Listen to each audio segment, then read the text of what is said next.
Thank you. Nakita niyo na yung pinakamagandang vice mayor sa buong Pilipinas. Matalino.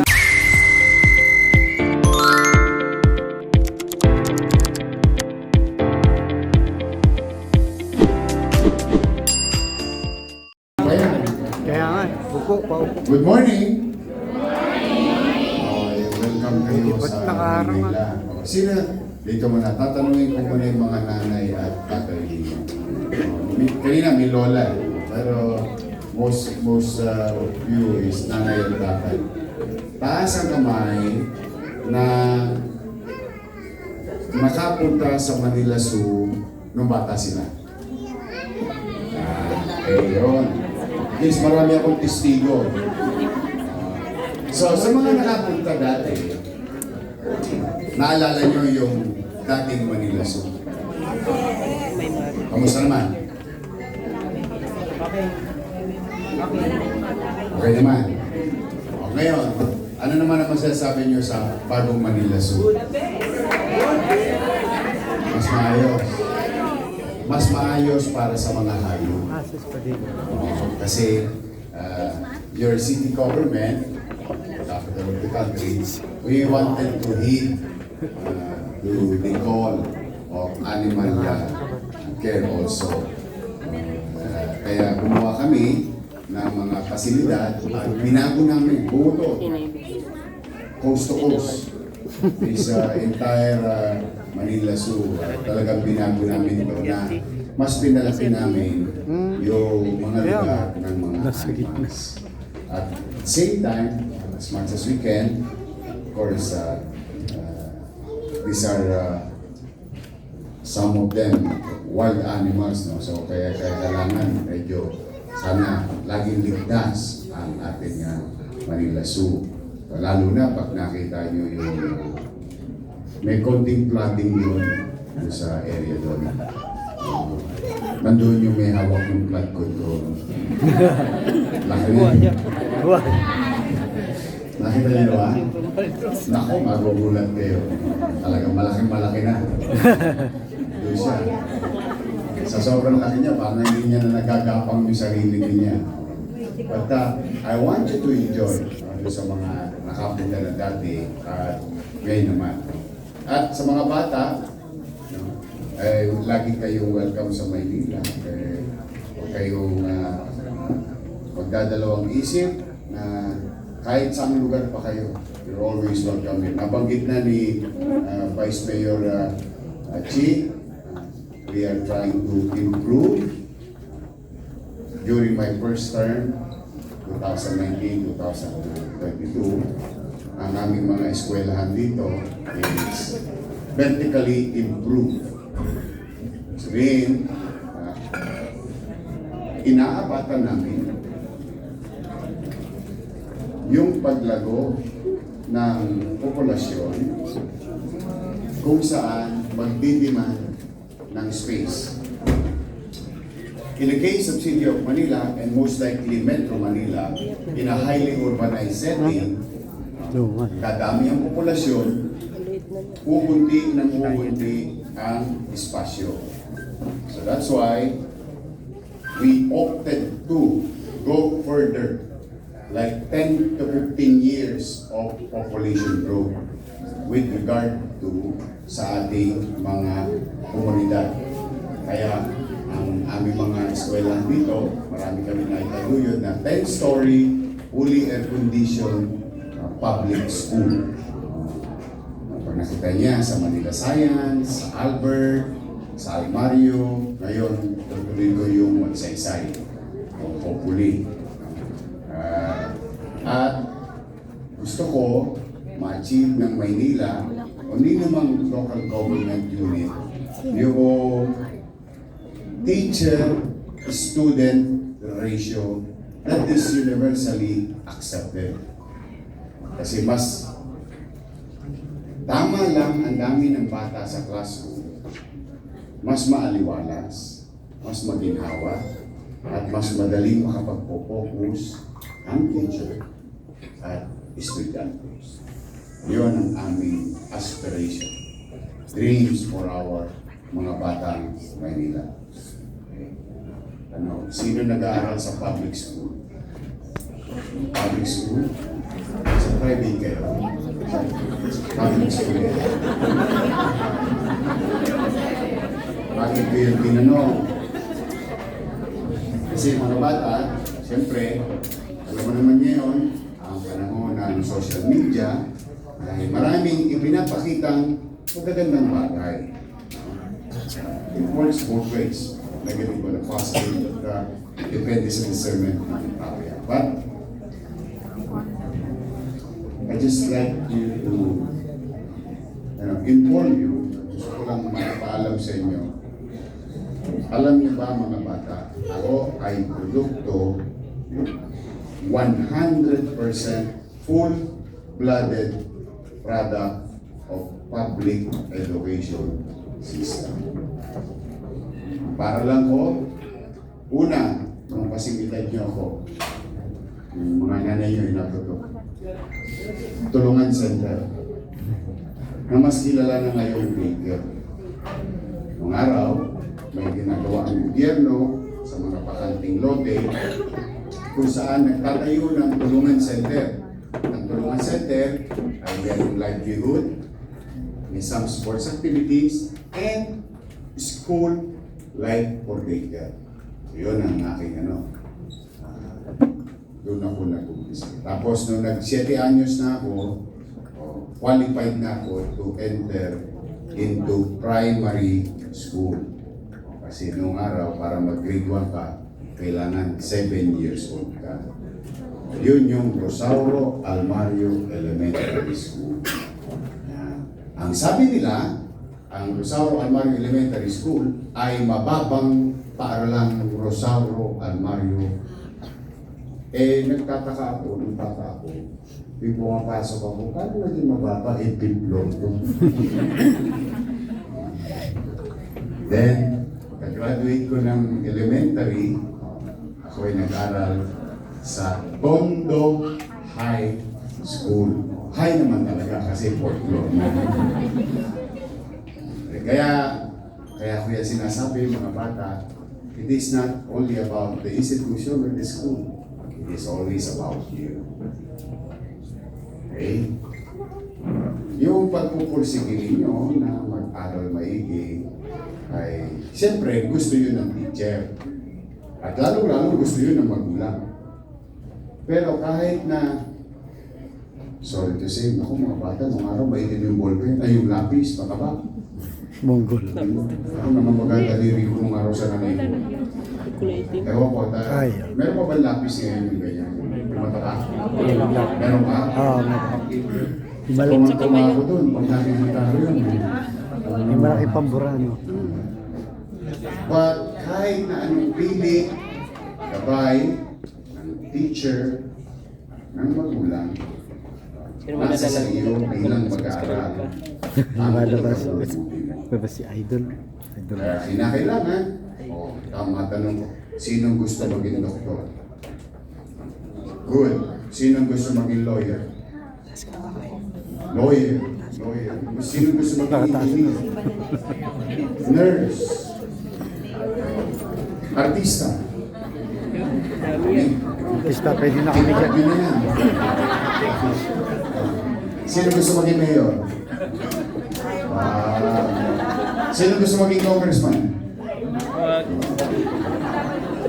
So, the point is, lahat yan, nandiyan lang,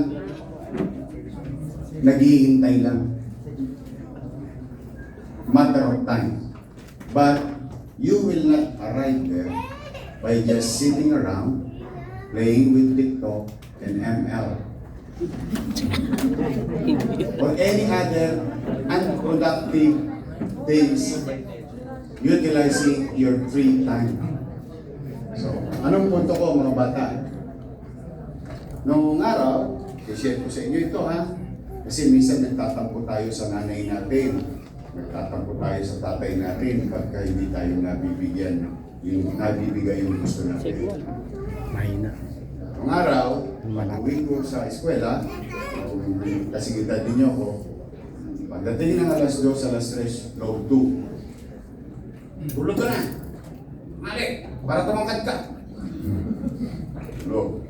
Tapos, pagdating ng mga alas 4, ising, papaalam ako, maglalaro ako sa labas. Alam mo naman kami, galing kami sa isang challenging community, ang labasan namin ay laruan namin. Palabas, tapos bago magtiklop ang araw, kailangan umuwi. Pag hindi na makakalaro bukas. Tapos, patutulog ng maaga, gigising ng maaga, papasok sa eskwela, may baon o wala, tuloy ang pasok. Mas madalas na walang baon. Kaya yung classmate ko, habang chumichika, during recess, kunwari ako, bisibisihan. Kasi, recess, sila lang ako kumakain. But I don't mind. Why? Kasi, gusto ko maging kapitan ng barko. Gusto ko maging seaman. Kasi pag nag-seaman ka, yayaman ka. Kasi mga kapitbahay ko naging seaman, naging bago yung bahay nila. Although squatter pa rin kami. Kaya naging kapitbahay, tapos may angkla.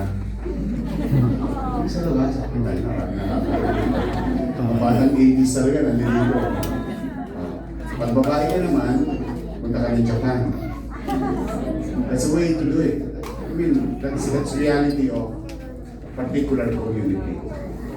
Now, gusto ko maging kapitan ng barko. That's why, ito you can check. Alam nyo, nung nag-grade 1 ako, nasa dulo ko ng walang hanggan. Section 23. Dulo na yun. Pero dahil sa gabay ng nanay ko, saka nakikinig ako sa nanay ko, sabi ko takot ako sa nanay ko. Siya, nakikinig ako lagi sa nanay ko kung ano ang sinasabi niya. Aral ako ng aral, lahat ng asignatura, ginagawa ko. From section 23, naging section 11 ako. Pagkayari, nung grade 2 ko, na first honor naman ako. Ang tanong, matalino ba ako? Malamang hindi. Pero masipag ba ako mag-aral? Malamang. Kasi siguro hindi ko naman makukuha yung first honor kung hindi ako magaling sa quiz. Sa short test. Sa long quiz. Periodical test. Paano ko naman nagsasagot yun? Eh kasi, imbis na walang kaparapakan, yung gagawin ko, bubuksan ko yung aking kwaderno. Mag-aaral. And before you know it, because it became a habit, no? Naging habit na siya, naturally, muscle memory. Kasi yun na yung ginawa mong habit, kasi gusto mo maging kapitan ng barko, and the only way to do it is kailangan mo para lang mabuti. And so on and so forth. Hanggang first honor, second honor, at nagagalit pa ang nanay ko. Pag na-first honor ako, pinagagalitan ng ang nanay ko. Sabi sa akin nanay ko, French word yun. Sabi ko sa iyo, mag-aral ka lang. Nag-aral naman po ko eh. Eh ngayon, first honor ka pa! Kano ko matutunan namin? Kaya pala nagagalit nanay ko kasi kinausap siya ng teacher ko, si Mrs. Cesare, na kailangan bumili ng long sleeves. Kasi aatin ako ng recognition day. Dahil bibigyan daw ako ng gold medal. Yung problema, di ba sabi ko sa inyo kanina, wala akong baon. Bakit kami walang baon? Walang? Eh, tapos bibili pa long sleeves. Buti na lang, meron ng medyo kasing idaran akong babae, kasing size ko. Eh, may long sleeves siya, nahiram ko. Eh, kaya lang, tanong nyo sa nanay nyo to, mga batang 80s, shout out. Yung long sleeves sa mga babae nung araw, may rapos. Kaya, naglalakad ako sa Kagitingan Street, All the way, naka-raffle siya. But anyway, my mom was proud. Happy naman siya. Alam niyo kung gano'n siya ka-proud. Siguro yung eskwelahan ko, kulang-kulang mahigit 1 kilometro, kulang-kulang 2 kilometro. Araw-araw nilalakad. No? Hindi naman niya pinuhubad yung medalya. Huwag mo tatanggalin yun. Hindi ako habang naglalakad pa uwi. Now, nakagraduate ako. Tapos ko high school ko. At wala akong ano talaga. In fact, mga bata, ito, lalo na kayo, mga teenager. Ito, mga teenager. O di, ano na, Christmas party. Mga Christmas party, yung mga prom. Yung sa third year. JS Pro. JS, junior, senior. O, alam niyo ba, umaatin ako nun. Ang suit ko, YDD t-shirt. Naalala niyo YDD? Youth Development Training. Your PE t-shirt. Yun ang t-shirt ko. Pero yung mga atabs, yung mga kaibigan ko, ay, nakapandin lahat yun. Naka-return. Sapatos. Upsider.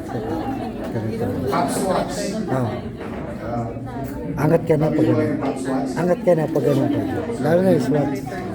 Kasi si Mikey Kuwang ko nun, sikat na si Mikey Kuwang. Bago naging Lea Salonga yung SWATs, si Mikey Kuwang ko nun. Lahat yun, pandi. SWATs, pop SWATs. So, ako wala naka-t-shirt. O kaya mga bata, malamang sa hindi, mababasted din kayo. Kaya mag-alala, hindi kayo nag-iisa. Ako, multi-busted. Pero ngayon, sabihin ko sa ako nga pala yung sinaing mo. Sila. Nakagraduate ako. Awa ng Diyos. Nakatapos ako ng high school. Habang nagtatrabaho ako niyan. Pero hindi ko na kayo ni-encourage magtrabaho. Okay naman kayo. No? Simultaneous yan, sidecar boy. Nung matapos ako ng high school, did I pursue my dream? Sabi ko nga sa inyo, nandiyan lang yan. Nag-aantay. Yung gagawin mo between point A to point B is all up to you. There is A, which is you and your dream. And B is the result. Okay, pagka-graduate ko noong 1992, hindi ako nakapag-enroll. Kasi tiyak na. Tiyak nang hindi ako makakapag-aral. Dahil walang pera ang nanay ko. Kaya ang ginawa ko, lahat ng kinikita ko sa sidecar, simula Abril, graduation, hanggang Setyembre, biyahit kami ng nanay ko. Yung kalahati sa kanya, yung kalahati sa akin, at yung kalahati, ini-enroll ko ang sarili ko sa Philippine Maritime Institute. PMI. Para lang malapit sa ilo. Sa Taos. Hindi malapit sa... Mamukat-mukat mo. And this is very important in life. So while you struggle, while you pursue, while you're doing your thing, habang ginagampanan mo yung gusto mong gampanan para sa sarili mo, si Jesus nasa taas lang. Always there, watching you. Waiting for the right moment. That was 1992, October. 1993, namatay si Aling Rita. Yung kapitbahay ko. Malangit ang akalo ko. At dahil siya namatay, nagbago ang buhay ko. Kasi one night, sa Lamay, alam mo naman sa Lamay, no? May chicha. Ewan ko, kung inabot yung malaking glass, saka glass din, yung sunny orange. Punch. Marami mga batang linis dito. Eh, siyempre, pag may liver spread, tinapay, And sunny orange, Yung baso pang sandok. tiba-tiba ang lamay. So I'm one of those kids na nilipaglamay. Doon ako na-discover mag-artista. Hindi ko yan siya. Hindi ko makalain pag-artista. That changes everything. Did I do something about it? No. But God intervened. Ibig sabihin, mga bata, gusto ko maging kapitan ng barko. Akala niyo, naging kapitan ako ng 2 milyong Madalena. Yes.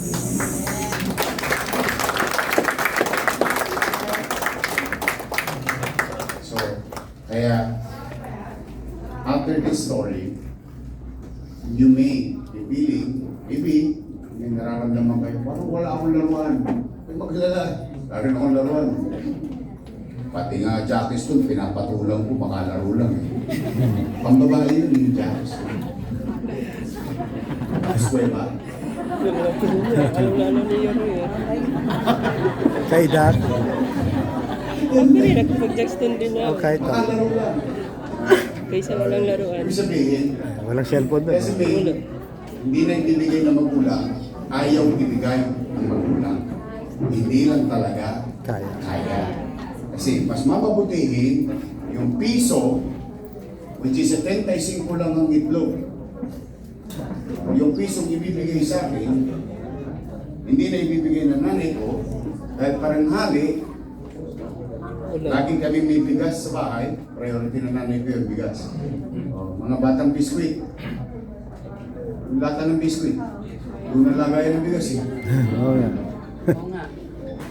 Yung assorted na Sorted biscuit. Repisko. kasi yung piso, bibili mo itlog, ipiprito, yun ang kulang ko sa tanghalian.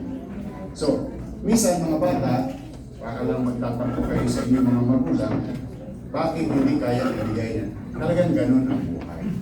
Always move forward. Acceptance is the key.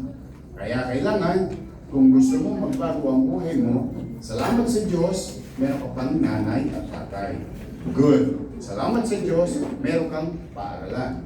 Good. Salamat sa Diyos, meron kang damit. May masisilungan. At paminsan-minsan, swerte nyo nga lahat pa kayo dito, halos nakaselfone. So there are so many things to be grateful. Marami pa tayong bagay na dapat ikalugod, ikasaya, na dapat natin ipagpasalamat. All we have to do is to appreciate.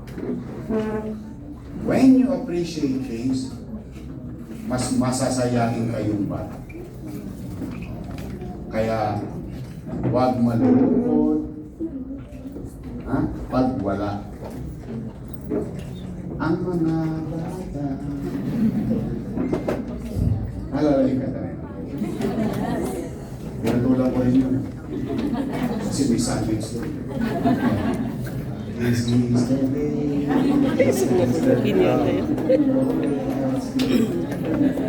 Charismatic.